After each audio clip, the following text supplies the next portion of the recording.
केंद्र सरकार जातनिहाय जनगणना करणार। नरेंद्र मोदींच्या निवासस्थानी झालेल्या कॅबिनेट बैठकीमध्ये निर्णय। केंद्रीय रेल्वे मंत्री अश्विनी वैष्णव यांनी निर्णयाची दिली माहिती।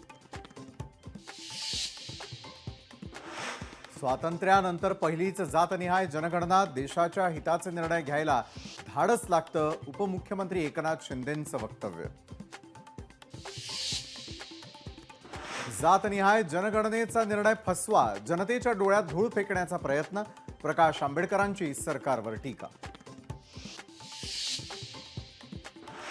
पंतप्रधान मोदी उद्या मुंबई दौऱ्यावर। बीकेसी इथे आयोजित वेव्ज परिषदेचं उद्घाटन। दौऱ्यानिमित्त मुंबईत चोख सुरक्षा। मराठा आरक्षणाची लढाई आता मुंबईतील आझाद मैदानात। ऑगस्टमध्ये उपोषणाला बसणार मराठा आंदोलक मनोज जरांगेंचा दावा।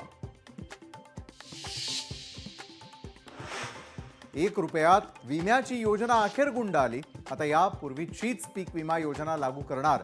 राज्य मंत्रिमंडळाच्या बैठकीत मोठा निर्णय।